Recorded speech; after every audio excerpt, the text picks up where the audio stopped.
Iaitu bab yang datang pada menyatakan kebinasaan satu laki-laki itu adalah dengan kerana isteri, harta dan anak-anaknya. Ni pula dia nak bagi tahu kata kita ni kadang-kadang jahanam kita ni dengan pasal apa? Bukan pasal kita. Kita ni buat semua elok dah. Bini duk bagi jahanam kita.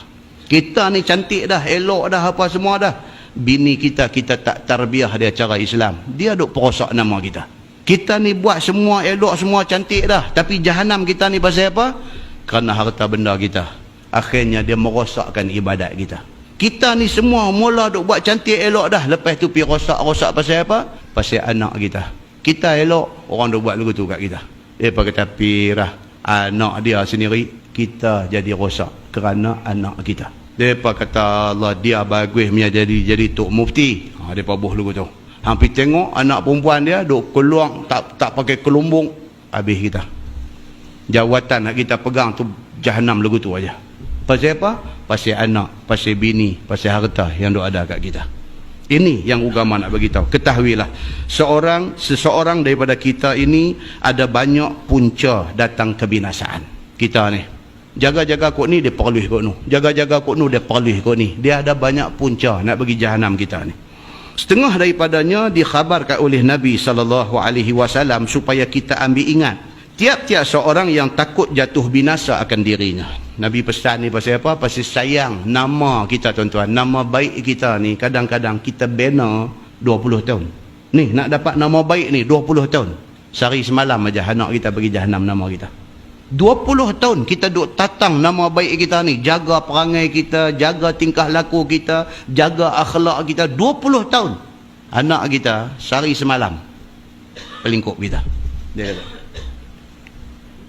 siapa ada kehilangan beg tolong cek tengok. Siapa ada hilang beg, orang lelaki ke orang perempuan ke, penjenayah yang curi ni telah ditangkap polis di luar sana. Yang ni ada buat rosak nama pak ni. Ini dia baca depa pun. Saja tunggu mai tajuk ni ke baru bagi ke macam mana ke. Ha? Tengok tuan-tuan. Kadang-kadang hak kita baca hak Nabi duk kata ni dia nak abang kata betul tu. Minta jauhnya apa? Minta jauh jangan pak dia duk ada dalam kuliah ni. Jangan. Hancur hati bapak ni. Pasal apa? Bukan ini yang dia suruh anak dia buat. Nah, muslimin dan muslimat yang dirahmati Allah sekalian.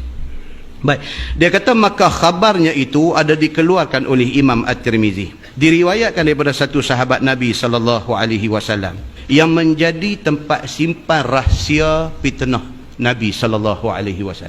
Satu sahabat Nabi yang bernama Huzaifah ni. Huzaifah bin Yaman, dia ni apa spesial dia tak tahu. Kira benda-benda yang kadang-kadang yang agak confidential, yang agak sulit, Nabi cerita kat dia. Itu sebab bila mai hadis cerita an Huzaifah bin Al-Yaman, dia akan bagi tahu apa daripada Huzaifah bin Yaman yang menjadi tempat simpan rahsia Nabi SAW. Itu istimewa dia. Apa kelebihan dia? Wallahu a'lam. Maka pada satu hari Sayyidina Umar Al-Khattab tanya benda ni. Umar tanya siapa di kalangan kita hak ada ni yang Nabi pernah cerita dekat dia satu benda yang menjadi rahsia, yang menyentuh tentang hal fitnah akhir zaman. Tiba-tiba satu sahabat yang bernama Huzaifah bin Al-Yaman radhiyallahu anhu, dia kata aku ada dengar rahsia daripada Nabi SAW.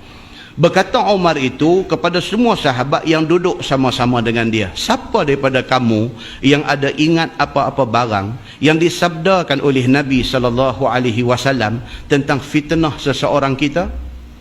Bila didengar oleh Huzaifah akan tanya Umar yang demikian itu, lalu disahut oleh Huzaifah dengan kata dia, hamba ada ingat sabda Nabi SAW tentang fitnah seseorang daripada kita. Dia kata saya ada, Nabi ada cerita satu benda rahsia dekat kita. Qala Huzaifah, fitnatur rajul fi ahlihi wa malihi wa waladihi wa jarih. Kata Huzaifah, sabda Nabi SAW kepada aku, bermula binasa satu-satu laki-laki itu kadang-kadang dengan sebab isteri, kadang-kadang dengan sebab harta, kadang-kadang dengan sebab anak, kadang-kadang dengan sebab jiran. Nabi sebut 4 benda ni boleh jadi punca jahanam nama baik kita. Bini, jahanam kita. Dia orang perempuan ni, dia mempunyai senjata dan dia menjadi satu orang yang paling berpotensi untuk nak pelingkup kita. Adik-beradik kita pun boleh pelingkup kita. Adik-beradik kita, abang kita, adik kita pergi bercakap dekat orang, pirah dia kata ni, adik aku tahulah, mengarang apa tengok dia ya macam boleh percaya, aku tahulah aku abang dia. Jahanam tak kita? Habis. Orang yang dengar ni kata apa? Tak boleh pakai. Abang dia sendiri kata dia tak boleh pakai. Habis. Orang hari ni bukan suka nak pergi duk cek balik betul tak betul. Dia nak dengar hak tak elok Boleh bayang tak kalau bini kita yang pelingkup kita macam tu? Dia kata ni, aku nak abang gambar laki aku, aku orang yang tahu A sampai Z cerita dia. Aku nak abang gambar, abang jangan percaya kat dia. Habis kita. Hari itu juga jahanam nama kita. Tu sebab Islam daripada awal nak menikah ni, dia suruh tengok habis lah. Pasal apa? Pasal esok dia nak duduk dengan kita ni. Esok dia tidur sebantai dengan kita ni. Esok dia nak berkongsi susah senang dengan kita ni. Esok segala rahsia kita, rahsia dia esok ni. Masa nak pilih tu, pilih betul-betul dulu. Nabi kata apa? Fazfar bizatid din taribat yadak. Nabi kata pilih hak kemah agama, hampa akan bahagia. Pasal apa? Kalau dia satu orang isteri yang faham agama, dia tahu kata aib suami kena tutup. Mana ada manusia tak ada aib? Aib kena tutup. Dapat hak macam tu, bahagia kita. So kata hadis tu, qala Huzaifah, fitnatur rajul fi ahlihi wa malihi wa waladihi wa jarih. Kata Huzaifah, sabda Nabi, bermula kebinasaan satu orang laki-laki itu, punca dia bini dia, harta dia, anak dia dan jiran dia. Iaitu manakala seseorang itu kasih kepada isterinya terlebih. Ni nak jadi jahanam ni. Sayang bini ni sampai tak boleh tegur bini. Sayang dekat bini ni sampai tengok bini buat tu hati kita ni tak berkenan, tapi tak boleh tegur. Pasal apa? Pasal terlampau sayang. Takut sekali lagi bila tegur ni bini ni buat muka ke tunjuk macam mana, hak tu kita takut jahanam kita. Maka duduklah ia dengan isterinya itu dengan cukup khidmatkan dia. Ni laki ni punya jaga bini sampai dia ni jatuh jadi kadam pada bini dia. Siap dah ni, malam ni nak main mengaji. Bini dia kata, abang, ni kita pergi pasar malam ni. Kita kata, tapi malam ni ada mengaji. Mengaji. Dia bunyi lagu tu ya, dandan. Jom pasar malam. Dia baru sebut dua patah ya. Mengaji. Banyak tu ya bunyi. Luruh jantung, jatuh dalam perut, berlebuk kata. Takut kat bini sampai macam tu. Dia berkhidmat dekat bini ni sampai karut dah sampai macam tu. Sampai nilai laki tu duduk tang mana pun tak tahu. Kita ketua keluarga, kita yang buat keputusan. Malam ni mengaji ke pasal malam ke, kita buat keputusan. Dah. Bini kata mengaji dan okey pasal malam. Buang ketayak balin tu Jom pasal malam. Jahanam kita. Agak-agak ada ke orang macam ni? Dalam masjid tak ada lah, pasal dah dari pasal malam. Tak ada dalam masjid malam ni. Nampak? Dia kata sehingga terlalai ia daripada amal ibadah ni kerana sayang bini sampai tak tahu nak abang ni, ibadat pun tak tahu ke mana. Sampai terkadang jatuh di dalam mengerjakan yang mungkar dengan sebabnya. Kena bini ni kaki poco-poco. Baik. Habis kita. Dia nak kot tu. Kita tolong pergi beli baju pula bagi kat dia. Habis, dia kata. Seperti menurut kehendaknya dan kemahuannya keluar pergi membawa dia melihat permainan yang haram. Bercampur gaul laki-laki perempuan di rumah panggung wayang yang gelap dan juga di panggung bangsawan dan sebagainya. Tulis kitab ni 60 tahun dulu. Jadi dia bawa contoh bangsawan. La bangsawan orang tak tengok dah. La sesuai dengan cara la. Bini dia mau hala ke situ. Dia dengan parti dia. Hari ni Haiti di sana, esok parti di sini, lusa tang ni. Dia duk karang benda tu nak pi. Kita nak pi kot lain. Dia paut kita pi kot tu. Dia kata, abang bawa saya pi. Abang nak pi mana? Abang pi Mampuih. Dia kata, dia kata lagu tu. Saya nak pi tang ni. Abang kena bawa saya pi hantar. Satgi saya balik pukul apa, abang kena ambil. Dalam masa tu abang nak pi mana? Abang pi Mampuih. Dia kata. Kita ni pun baik mem. Jadi lagu tu. Ya Allahu Akbar. Jangan tuan-tuan, jangan. Orang lelaki-lelaki jangan jadi lagu tu. Karut kalau jadi lagu tu. Cengih sampai bukan-bukan pun tak disuruh oleh agama. Bagi kena cara lah. Muslimin dan muslimat yang dirahmati Allah sekalian. Baik, kemudian dia kata kebinasaan seseorang dengan sebab anak, iaitu dengan sebab kasih kepada anak teramat sangat. Yang ni anakku Sazali lah. Tapi jadi lagu tu. Diturutnya apa kehendak anak. Habis anak kata ni semua betul. Kalau anak satu hari balik abang, ayah, apalah ustaz di sekolah saya ni.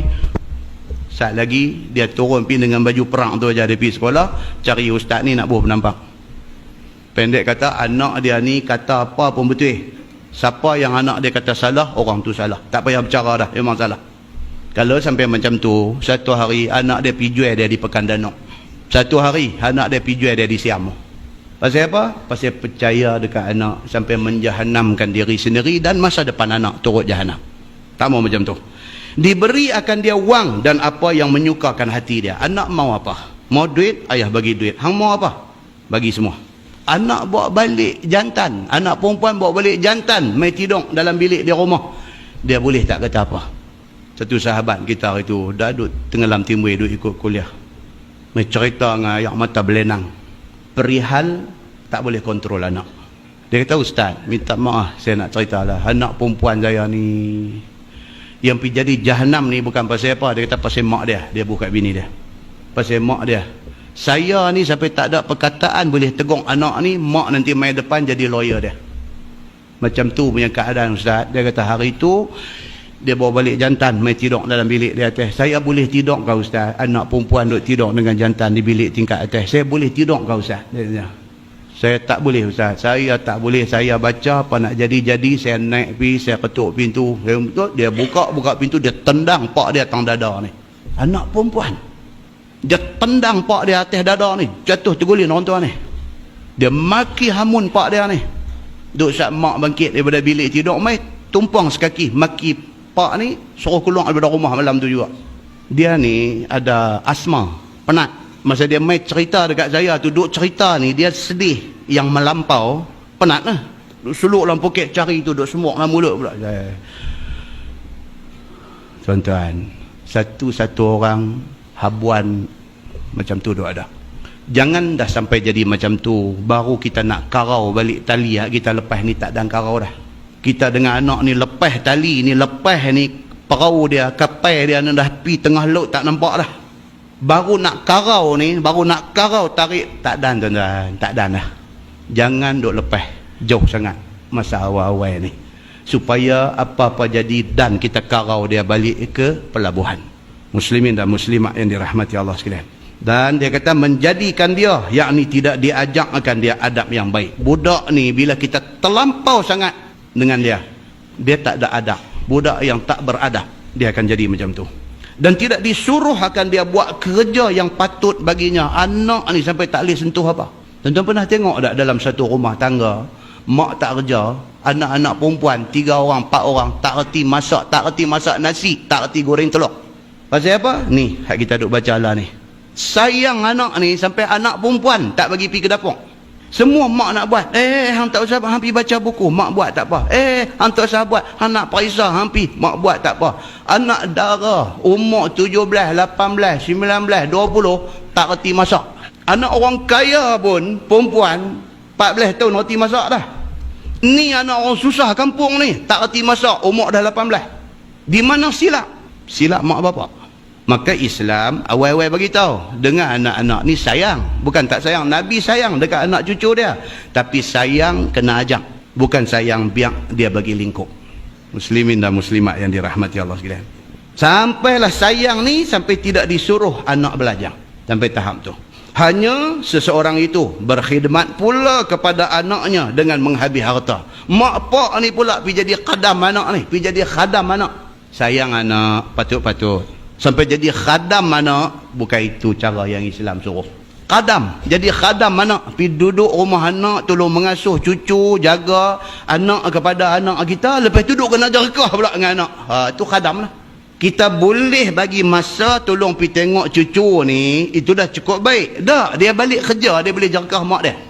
Dia kata, mak ni pasal apa baju basah ni? Dia main macam tu, anak perempuan.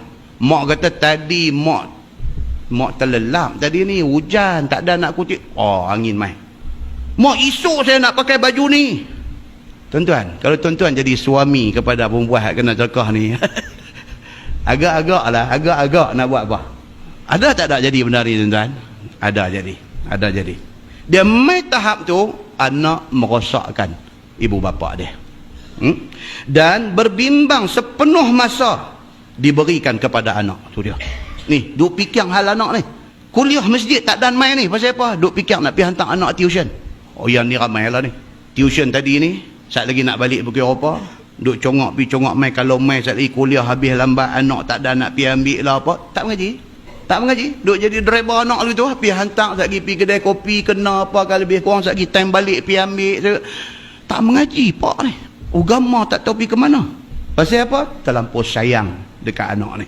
Sehingga tinggal beberapa pekerjaan yang baik, yang lainnya habis. Mengaji ni kerja baik pun tak boleh buat dah.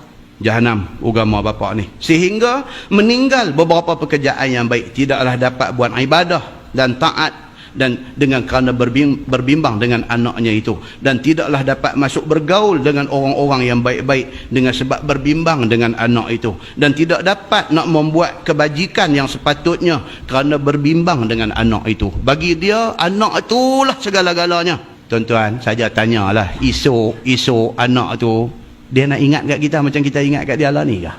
Tak saya jawablah, pasal semua orang tak sama. Ada orang lain, ada orang lain. Kadang-kadang yang ibu bapa ni duk makan hati esok ni pasal apa? Pasal mengenangkan benda ni ya. Tak padan dengan kita korban untuk dia dulu, sampai hari ni dia sampai nak jenguk, tunjuk muka, tengok kita pun tak. Masa tu bukan nak suruh kita tak pedulikan anak Allah ni, tapi jangan sampai mengorbankan akhirat kita. Jangan sampai mengorbankan akhirat kita. Tok Wan ni sampai tak tahu masjid, tak tahu ustaz, tak tahu pergi mengaji tang mana. Pasal duk kena tengok cucu ni. Berpuluh tahun duk kerja jaga mak dia dulu, hari ni sambung jaga cucu pula. Muslimin dan muslimat yang dirahmati Allah sekalian. Kebinasaan seseorang dengan sebab harta, iaitu siang malam berbimbang dengan harta, dikira dan berbimbang dengan dia macam mana cara nak memperbanyakkan dia. Ini bab harta pula. Duk kira duit. Dalam Quran kata allazi jama'a malan wa'addadah yahsabu anna malahu akhladah. Tuhan nak cerita tentang orang hak jenis duk kira harta ni, allazi jama'a malan wa'addadah, dan orang yang menghimpun harta, wa'addadah, dan duk bilang. Yahsabu anna malahu akhladah, kerana dia rasa duit dia tu boleh membawa kekal kepada dia. Ni Tuhan nak cerita tentang orang yang rosak ni. Kemudian Tuhan kata apa? Kalla. Tuhan kata dah. Harta tak akan jadi lagu tu. Harta tidak akan boleh menyebabkan kamu kekal. Kalla. Dah. Tuhan kata.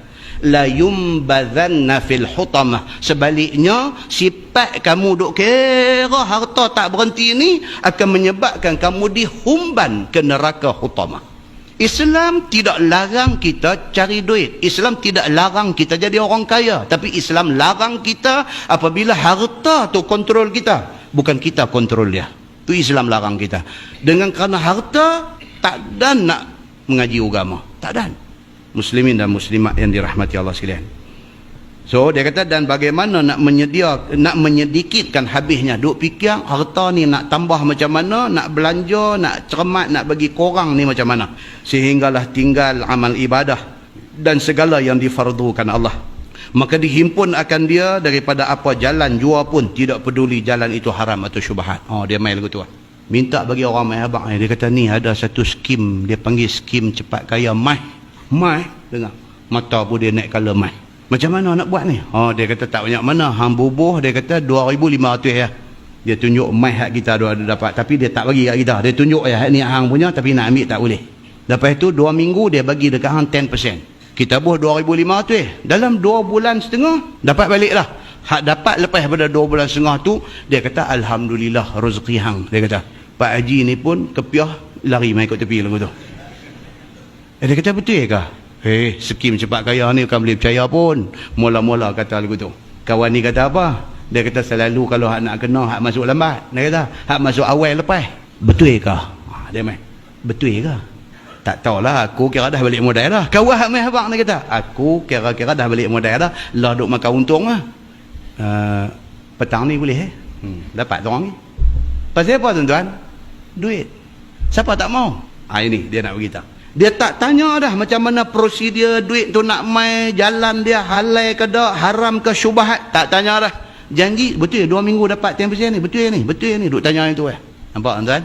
Ini yang dia beritahu ni. Ataupun harta itu jikalau dapat dengan jalan halal sekalipun, tetapi memperbelanjakannya kepada segala perkara haram dan maksiat. Duit mai kok halal pun dia belanja, pi bagi jadi berdosa. Serupa juga. Maka semua yang demikian itu membinasakan seseorang yang ada harta itu. Muslimin dan muslimat yang dirahmati Allah sekalian.